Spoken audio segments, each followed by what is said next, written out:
Technical communication, topic number 7. Today we are going to cover the types of communication. In the last session, I have given you the highlights for how the working of communication channel does. Communication channel કોને કહેવાય, importance of communication channel જોઈએ આપણે, અને આજે જોશું એના types. The number of communication channels available to a manager has increased over the last 20 odd years. Video conferencing, mobile technology, electronic bulletin boards and fax machines are some of the new possibilities. પહેલાના જમાનામાં કમ્યુનિકેશનની કોઈ એવી channel એક્ઝિસ્ટન્સમાં નથી, but as the time change, technology કેમ, advancement પણ કમ્યુનિકેશનની ફિલ્ડમાં આવ્યા, ચેનલ્સમાં આવ્યા. As organizations grow in size, manager cannot rely on face-to-face communication alone to get their message across. ઓર્ગેનાઇઝેશનની વાત આવે ત્યારે એક માણસ કામ નથી કરતો, હજારો માણસો કામ કરતા હોય છે. અમુક તો બીજી જગ્યાએ લોકેટ કરેલા પણ હોય છે, તો ત્યાં face to face communication possible નથી. સો ટાઈપ્સ ઓફ કમ્યુનિકેશન ચેનલ બીજી પ્રેક્ટિસમાં લેવામાં આવે છે. A challenge that manager face today is to determine what type of communication channel should they opt for in order to carry out effective communication. The most difficult thing for a manager is to choose the right type of communication and the right type of communication medium for effective communication. In order to make a manager's task easier, these types of communication channels are grouped into three main groups, that is formal communication channel, informal communication channel and unofficial communication channel. Going with the first communication channel, that is the formal communication channel. A formal communication channel transmits information such as goals, policies and procedures of an organization. આ ટાઈપનું communication ખાલી તમને ઓર્ગેનાઇઝેશન્સમાં જ જોવા મળશે, જ્યાં વાત કોની થશે, ખાલી કંપનીના ઓબ્જેક્ટિવ ને ગોલ અચીવ કરવાની, કંપનીની પોલિસી શું છે એની, અને એ લોકોની પ્રોસિજર શું છે એની. This is about the formal communication channel. Message in this type of communication channel follow the chain of command. Formal communication માં હંમેશા ઓર્ડર અને કમાન્ડથી જ વાત થશે. Informal requesting tone નહીં ચાલે. This means information flows from a manager to his subordinates and they in return pass on information to the next level of the staff. Manager હશે તો એની નીચે સબ હેડ્સ હશે મેનેજરના, અને એની નીચે હશે વર્કર્સ અને સબઓર્ડિનેટ્સ. તો કમ્યુનિકેશન ચેનલ કઈ રીતે ફ્લો થશે? Manager to his manager level subordinates and manager level subordinates to his workers and other subordinates.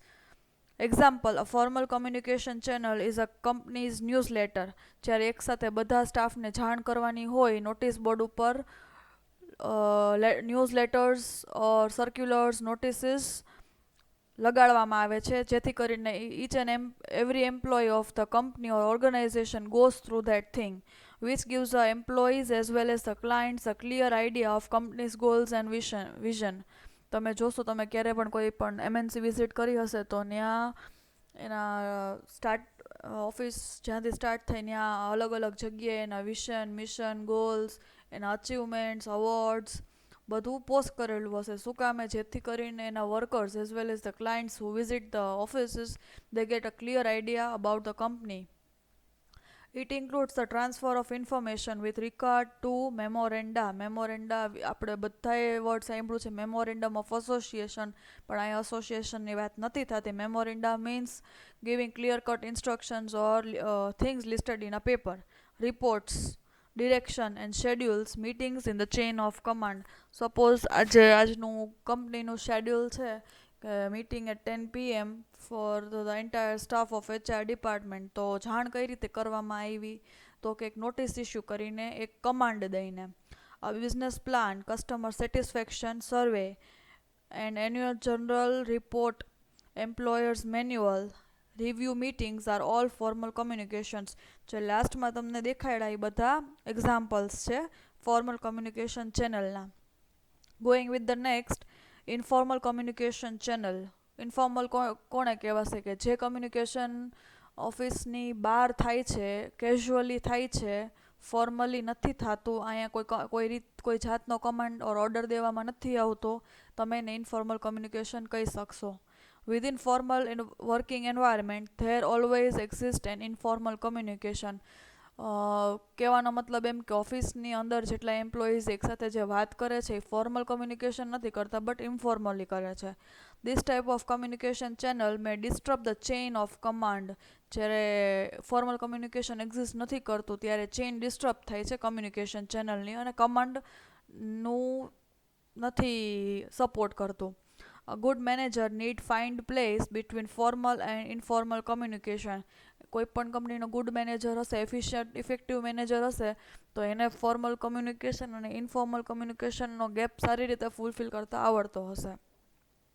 Example, lunch time at organisations canteen or cafeteria. Example આપ્યું છે તો અહીંયા યુઝ્યુઅલી કોઈ ફોર્મલ જાતનું કમ્યુનિકેશનથી કોઈ વાત નથી કરતું, બધા ઇન્ફોર્મલી હશે. Here, in a relaxed atmosphere among employees are encouraged. Formal communication જ્યારે બહુ સ્ટ્રિક્ટ ડિમાન્ડ અને કમાન્ડ અને ઓર્ડરથી ચાલતું હોય છે ત્યારે જ ઇન્ફોર્મલ કમ્યુનિકેશન બહુ જ ફ્લેક્સિબિલિટી, ફ્રી એટમોસ્ફિયર એક્ઝિસ્ટ કરે છે. Quality circles, team work, different training programme outside the chain of command also fall under this category. Quality circles મતલબ જ્યારે અલગ અલગ ડિપાર્ટમેન્ટમાંથી બધા માણસો મિક્સ થાય છે તો ક્વોલિટી સર્કલ થાય છે. બધા પાસે ઇન્ડિવિજ્યુઅલ પાસે પોતાની સ્કિલ છે, એ લોકો ઇન્ફોર્મલી બિહેવ કરશે. ટીમ વર્કની વાત થાય છે તો હંમેશા ઓર્ડર અને કમાન્ડ દઈને ટીમને તમે નથી કામ કઢાવી શકતા. ત્યારે sometimes you need to go for informal communication. Different training programmes outside the chain of command, like એમ્પ્લોઈઝના વેલફેર માટે જે પણ એક્ટિવિટી થતી હોય by the organisation or form. વાત કરીએ એકેડેમિક્સમાં તો જે સ્ટુડન્ટ એસડીપી થાય છે, સ્ટુડન્ટ ડેવલપમેન્ટ પ્રોગ્રામ. ફેકલ્ટીઝ માટે હોય તો એફડીપીઝ હોય છે, that is faculty development programmes. This are all types of informal communication. Next we are going to see the two directions of informal communication. First is the downward and second is the upward communication. Downward communication તમે કોને કહેશો? Downward communication is a formal chain of command establishes to direct subordinates and convey information pertaining to organizations, objectives, policies and strategies. Like from authority, chain of command from high to low authority થશે. અને upward communication કોને કહેવાશે? Upward communication is the line of communication through which the subordinates can convey information to their seniors. આ થશે upward communication. Periodical meetings, face-to-face talks, emails, phones, all are types of upward communication.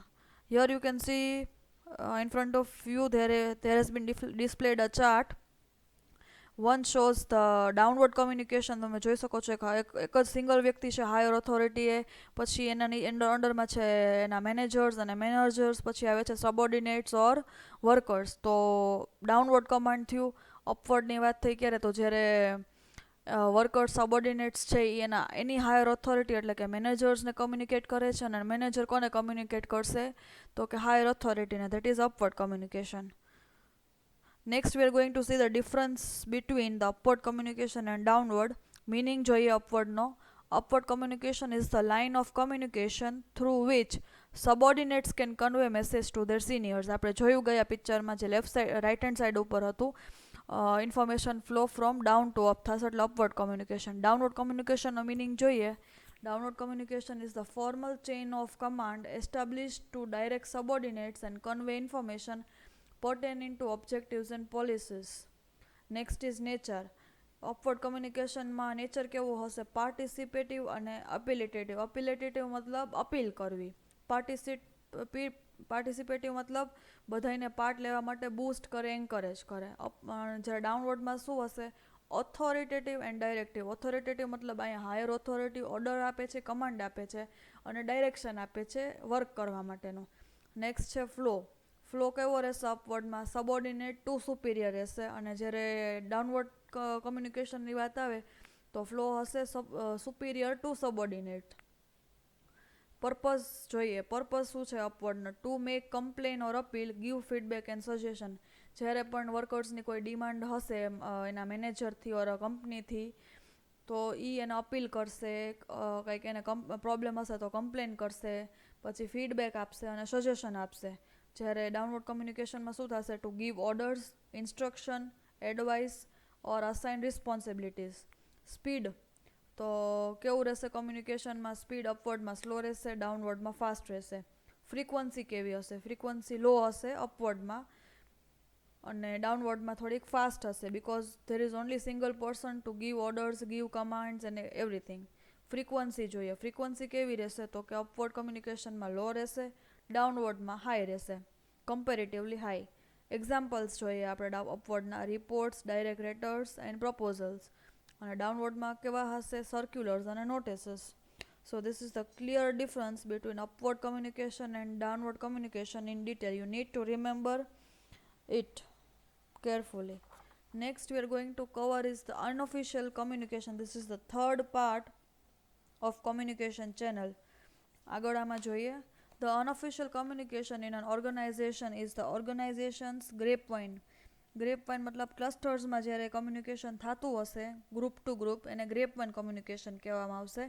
It is through the grapevine that rumours circulate. આજે કોઈ ખરાબ વાત હશે તો easily spread out થશે, because ત્યાં ગ્રેપવાઇન કમ્યુનિકેશન છે. ગ્રેપવાઇન કમ્યુનિકેશન મતલબ શું થાય? કે જ્યારે એક લેવલના વર્કર્સ બીજા લેવલના વર્કર્સ સાથે રેન્ડમલી કમ્યુનિકેટ કરે છે. There is no authority or there is no person of like managers involved in this. A good manager should private to information circulating in this unofficial communication channel and should take positive measures to prevent the flow of information. Grapevine મતલબ ક્લસ્ટર્સમાં જ્યારે એક વાત ઘણી બધી રીતે ફટાફટ પહોંચી જશે ત્યારે મેનેજરનું કામ શું છે? મેનેજરનું કામ આવા કમ્યુનિકેશનમાં એ છે કે ધ્યાન રાખવું અને જોવું કે કમ્યુનિકેશન ખોટી રીતે સ્પ્રેડ આઉટ ન થાય. Example: social gathering among employees. This is the best example of unofficial communication channel and grapevine communication. Next we'll going to see is the formal and informal communication channel. The formal communication channel is also known as official communication, as it takes place through the pre-planned or the officially designated mediums. The context of the conversation is also prepared before the communication and things mostly go in hierarchical order.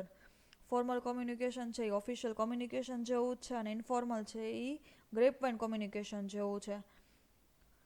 Informal communication, also known as the grapevine communication, it takes place between the employees of the workplace through any channels. Unlike formal communication, informal communication does not take place through the officially designated channel. આમાં કોઈ fix particular medium establish કરવામાં નથી આવતી. Communication without એની medium ઓર without એની channel થઈ શકે છે. Now we are going to see the difference between the two, formal communication and informal communication. There are basically 11 aspects of differences. જોઈએ આપણે. Formal કમ્યુનિકેશનનો origin શું છે? Deliberately structured. ફોર્મલ કમ્યુનિકેશનમાં એનું structure કેવું રહેશે ઓર્ગેનાઇઝેશનમાં? તો કે વેલ સિસ્ટમેટિક એન્ડ સ્ટ્રક્ચર. ઇન્ફોર્મલમાં કેવું રહેશે? સ્પોન્ટેનિયસ અને અનસ્ટ્રક્ચર. સ્પોન્ટેનિયસ મતલબ ઓન ધ સ્પોટ, તરત જ બનાવેલું. નેચર જોઈએ. નેચર ફોર્મલ કમ્યુનિકેશનમાં કેવું હશે? વેલ પ્લાન્ડ, સિસ્ટમેટિક અને ઓથોરાઇઝડ. Like official communication. ઇન્ફોર્મલમાં કેવું રહેશે? તો કે અનપ્લાન્ડ, પ્લાન નહીં હોય, જ્યારે સિસ્ટમેટિક પણ નહીં હોય, અને અનઓથોરાઇઝડ હશે. અહીંયા કોઈ પણ એકબીજાને ઓથોરિટી આપે, કોઈ પણ સિસ્ટમ ફોલો નથી કરતું, નથી પ્લાનિંગ. ફ્લો જોઈએ. ફ્લો કેવો છે ફોર્મલમાં? તો કે prescribe through the chain of command. This is the same as official communication. ઇન્ફોર્મલમાં જોઈએ તો unofficial channels are not prescribe, like એનું મેન્શનિંગ જ નથી એમાં.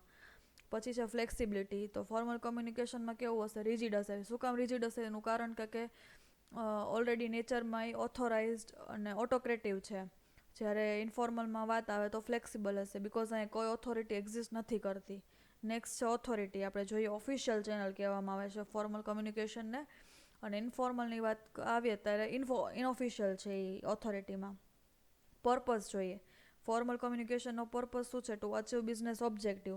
જ્યારે ઇન્ફોર્મલનો ઓબ્જેક્ટિવ શું રહેશે? To satisfy personal needs. Next જોઈએ સ્પીડ કેવું હશે? ફોર્મલ કમ્યુનિકેશનમાં ટાઈમ ટેકિંગ હશે, because one authority passes to another authority and then to its subordinates. So time taking, time લાગશે. અને ઇન્ફોર્મલની વાત કરીએ ત્યારે ફાસ્ટ હશે કોમ્યુનિકેશન. પછી આવે એક્યુરેસી. ફોર્મલમાં કેવું હશે તો કે અક્યુરેટ હશે, લીગલ હશે અને ઓથેન્ટિક હશે. ઇન્ફોર્મલમાં કેવું હશે તો કે often distorted, may be rumours and ગોસિપ્સ.